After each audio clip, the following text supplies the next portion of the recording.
Evolution of life. This is part 2 where we will be seeing evolution of life. So let's start. If we see the evolution of life, there are two broad categories. One where we talk about chemical evolution and then we talk about organic evolution. So in this video, I will be talking about theory of chemical evolution. We also call it self-assembly theory. Now, this chemical evolution of life is also called biochemical origin and it is also called self-assembly. Why biochemical? Because there is chemical evolution of life. So chemical, the evolution is chemical, but what is evolving here? Life. So it is a biochemical origin. Also, it is called self-assembly theory. The main reason is we believe that we will see in this theory that there are chemicals, many chemicals which combine, which assemble by themselves, okay, to form the life on Earth. So let's see how it happens. Life originated on Earth by combinations of several chemicals, and this has happened over a long period of time. So for many millions of years, different chemicals kept on doing some chemical reactions with each other. They kept on combining together and they have formed the life. Oparin and Haldane, very important names of this theory, who have developed this theory in 1920s. So we will see this theory in a number of steps. So first we will see how the primitive Earth atmosphere was. What was present in the primitive Earth atmosphere when it started cooling down? How simple molecules were formed first, which then converted to complex molecules. Then the nucleic acids were formed. Then this nucleic acid and the molecules which were formed earlier, they helped in the formation of protobions, and then the first cell was formed. So all these 7 steps will be explained in detail in the next few slides. The first one is, just a second, okay. The first one is origin of Earth and primitive atmosphere. The first thing you will have to remember is the primitive atmosphere. जो पहले atmosphere था हमारी Earth का, उसमें oxygen नहीं था. It was devoid of oxygen. ठीक है, कोई ऑक्सीजन नहीं था, इसीलिए उसको रिड्यूसिंग टाइप बोलते हैं. राइट, वी ऑल नो कि लिविंग ऑर्गेनिजम्स को ऑक्सीजन की जरूरत होती है. तो जब ऑक्सीजन था ही नहीं तो लिविंग फॉर्म्स भी नहीं थे. Okay, so the reducing type of atmosphere was found. अगर हम और पीछे जाएं कि अर्थ कैसे बनी थी, we all know big bang theory. Right, जब बिग बैंग हुआ, जब वो एक्सप्लोजन हुआ यूनिवर्स का, तो यूनिवर्स जो है एक्सपांड हुआ, उसके बहुत सारे टुकड़े हुए. इन टुकड़ों में बहुत सारी गैलेक्सीज बनी.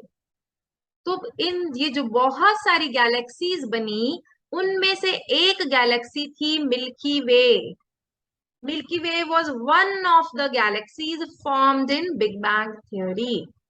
और जो सोलर सिस्टम है वो इस मिल्की वे का एक पार्ट है. सो मिल्की वे और मिल्की वे का एक छोटा सा पार्ट है हमारा सोलर सिस्टम, और सोलर सिस्टम का एक छोटा सा पार्ट है हमारा planet earth. So you see the sequence, right. Milky way का एक पार्ट है सोलर सिस्टम का एक पार्ट है earth. Sorry, okay. So big bang theory में यूनिवर्स एक्सपैंड हुआ, यूनिवर्स बड़ा हुआ, टेम्परेचर जो है कम हुआ, बहुत सारी गैलेक्सीज बनी. मिल्की वे एक गैलेक्सी थी इनमें, सोलर सिस्टम उसका एक पार्ट था. अर्थ जो है इस सोलर सिस्टम के प्लैनेट्स का एक प्लैनेट था. अर्थ जो है उस वक्त एक गोला था डस्ट का और गैसेस का. बहुत हॉट थी अर्थ उस वक्त, क्योंकि वॉल्केनिक इरप्शंस लगातार चल रहे थे, लाइटनिंग चल रही थी. सो हमेशा कुछ ना कुछ टकरा रहा था. It was a hot atmosphere. The temperature was very high, इसलिए मैंने यहाँ पे ये एरो बनाया है। प्रिमिटिव अर्थ का टेम्परेचर कैसा था? हाई था, बहुत ज्यादा गर्म था। और अर्थ एक घूमते हुए हॉट गैसेस और कॉस्मिक डस्ट के गोले जैसी थी, जिसको कहते थे nebula. This was called nebula. अब धीरे धीरे क्या हुआ, ये जो कूलिंग डाउन होना शुरू हुआ, वॉल्केनिक इरप्शंस कम हुए, लाइटनिंग थोड़ी थोड़ी कम होने लगी, तो जो है कंडेंसेशन होने लगा और अर्थ जो है धीरे धीरे कूल होने लगी। जब अर्थ कूल होने लगी, सेटल डाउन होने लगी, तो अर्थ में पहले सारी गैसेस, सारे एलिमेंट्स जो है वो एटॉमिक फॉर्म में थे। ठीक है, सो हमने क्या देखा? हाई टेम्परेचर था, राइट, ऑक्सीजन नहीं था, हॉट थी अर्थ जो है वो बहुत, एंड गैसेस जो है एटॉमिक फॉर्म में अर्थ में प्रेजेंट थे। अब धीरे धीरे क्या हुआ, जब कूलिंग डाउन होने लगी तो स्ट्रैटिफिकेशन होने लगा। स्ट्रैटिफिकेशन मतलब लेयर्स फॉर्म होने लगी। कूल होके जो भारी चीज है वो अंदर चली गई, मतलब नीचे चली गई, तो अर्थ के सेंटर में चले गए भारी वाले एटम्स, जैसे कि निकल एंड आयरन। ये जो आप ऑरेंज पार्ट देख रहे हैं बीच में, that is the heavier atoms, nickel and iron. और जो लाइट वेट थे, जैसे helium, hydrogen, nitrogen, oxygen, carbon, ये बाहर में फ्लोट होने लगे। They form the outer part of the earth. So ये है हमारा प्रिमिटिव एटमॉस्फेयर, जिसमें हमें टेम्परेचर मालूम होना चाहिए, कौन सी गैसेस प्रेजेंट है ये मालूम होना चाहिए, कहाँ पे कौन सी गैसेस आउटर पोर्शन में, कौन सी गैसेस इनर पोर्शन में।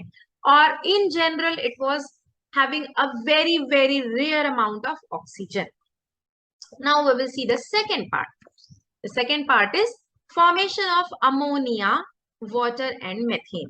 अब हमने देखा कि टेम्परेचर बहुत हाई था, इतने हाई टेम्परेचर में कोई रिएक्शंस नहीं हो सकते थे। ठीक है, तो कोई रिएक्शंस नहीं हो रहे हैं, तो कोई नए सब्सटेंसेस नहीं बन रहे थे।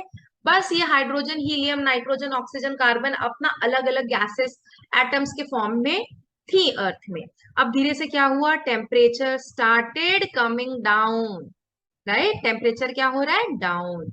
सो as the hot atmosphere slowly cooled, तो क्या हुआ, जो लाइटर एलिमेंट्स थे, अभी हमने पिछली स्लाइड में देखा, यहाँ पे हेवियर एलिमेंट्स थे और बाहर में लाइटर, जैसे hydrogen, helium, nitrogen, oxygen and carbon. तो जो लाइटर एलिमेंट्स थे उन्होंने एक दूसरे के साथ रिएक्ट करना चालू किया। ध्यान देंगे, helium is an inert gas, वो किसी के साथ रिएक्ट नहीं करता है। सो बाकी जो चीजें हैं उन्होंने आपस में रिएक्ट करना चालू किया एक दूसरे से। जब रिएक्ट किया तो इसमें हाइड्रोजन सबसे एक्टिव है। Okay, hydrogen was the most active. So इसने सभी से रिएक्ट किया जाके, और क्या बना, जब कार्बन से रिएक्ट किया तो बना मेथेन, CH4, नाइट्रोजन से रिएक्ट किया तो बना अमोनिया, ऑक्सीजन से रिएक्ट किया तो बना वाटर, सल्फर से रिएक्ट किया तो बना H2S। तो इस तरीके से बहुत सारी अलग अलग सब्सटेंसेस और गैसेस बनी। ओके, सो प्रिमिटिव अर्थ एटमॉस्फेयर में सबसे पहले बनने वाला सब्सटेंस है ammonia, water and methane.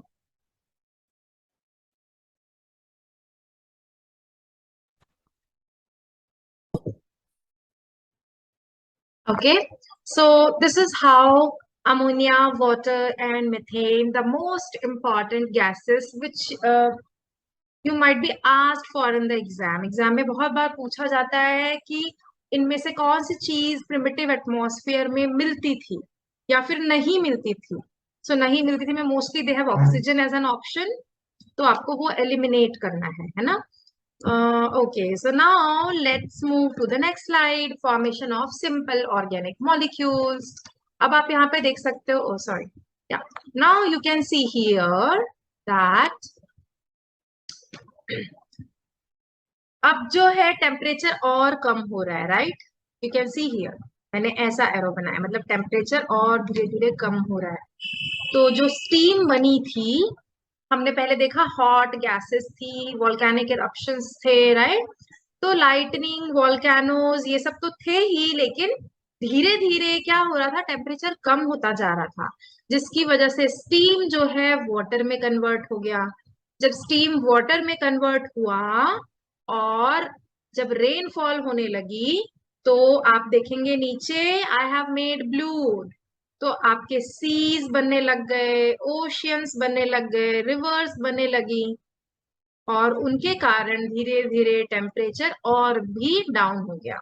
So rainfall के कारण रिवर, ओशियंस और सीज बनने लगे, और there was no ozone layer, बहुत इंपॉर्टेंट, क्योंकि ऑक्सीजन अभी भी नहीं था।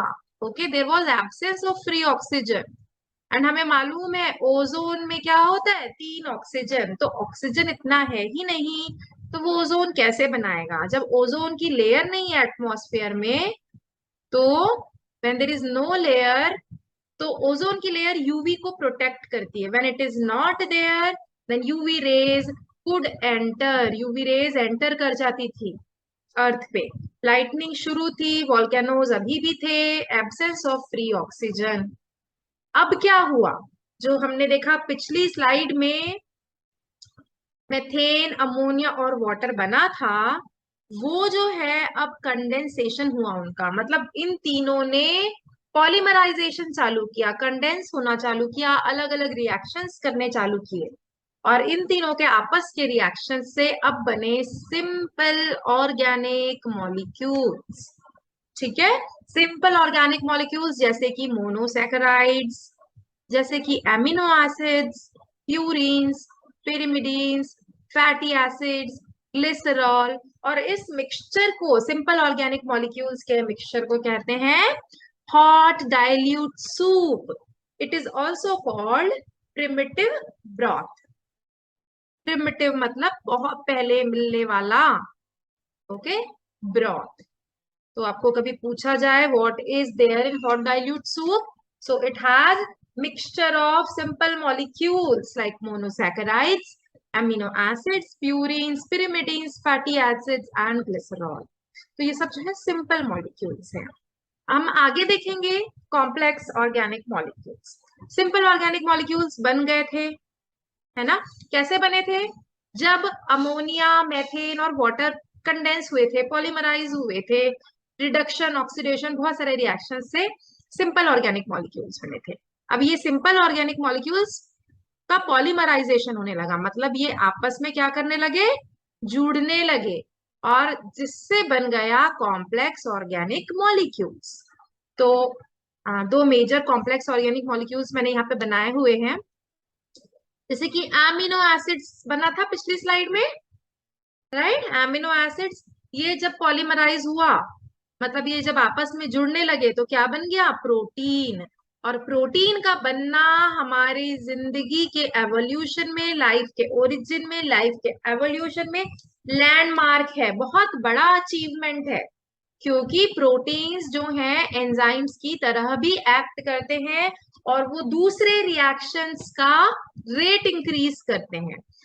तो बाकी सारे रिएक्शंस होने के लिए इसकी बहुत जरूरत थी, और ये बना केमिकल एवोल्यूशन के इस स्टेप में, कहाँ पे, formation of complex organic molecules.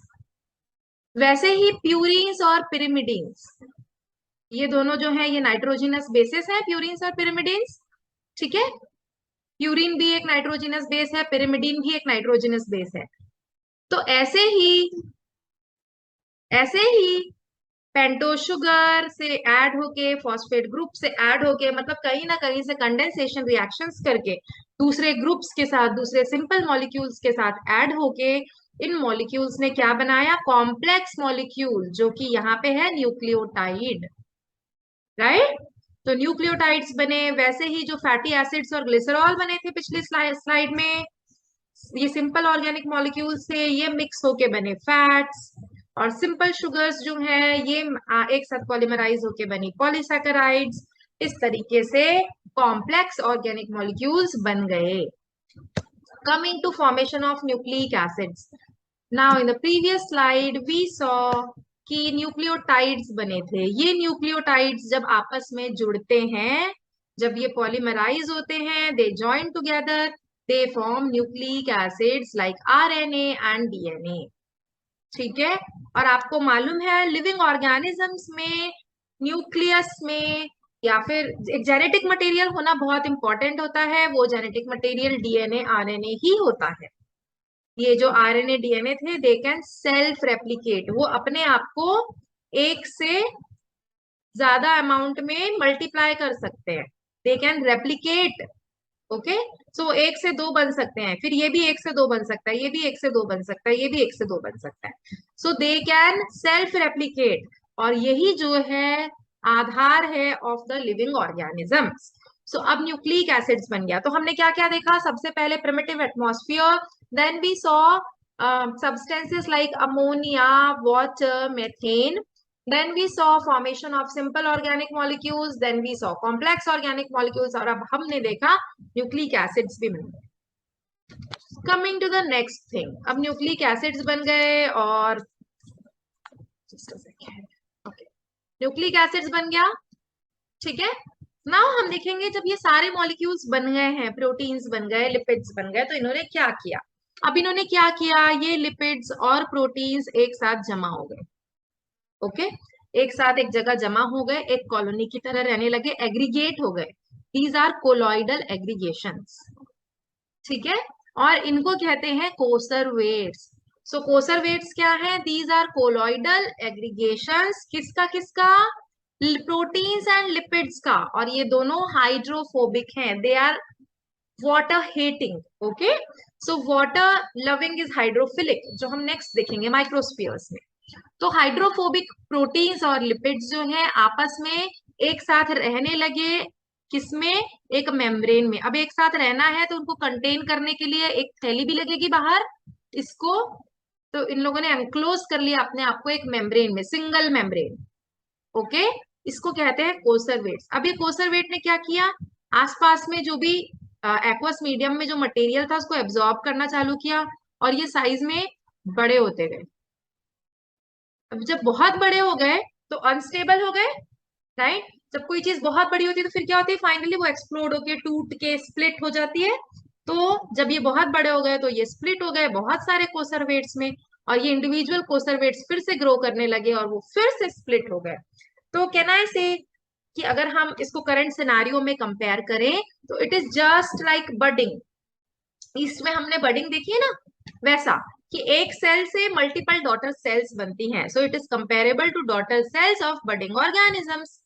ये है हमारे कोसरवेट्स। कोसरवेट्स बने हुए होते हैं प्रोटीन्स और लिपिड्स से। Okay, now माइक्रोस्फीयर्स। माइक्रोस्फीयर्स क्या है? These are proteinoids. क्या है माइक्रोस्फीयर? प्रोटीनॉइड्स हैं। ये किससे बने हैं? They are formed from colloidal hydrophilic complexes surrounded by water molecules. ये वाटर मॉलिक्यूल्स से सराउंडेड हैं। इनमें डबल मेम्ब्रेन है। सो अगर हम अपने करंट सेल्स देखेंगे उनमें भी डबल मेम्ब्रेन है, राइट? सो डबल मेम्ब्रेन जो है it is just like the primitive cell. ऐसा माना जाता है कि इन मेम्ब्रेन्स में डिफ्यूजन और ऑस्मोसिस भी होता रहा होगा, और ये जो माइक्रोस्फीयर्स हैं they were more stable than the कोसरवेट्स।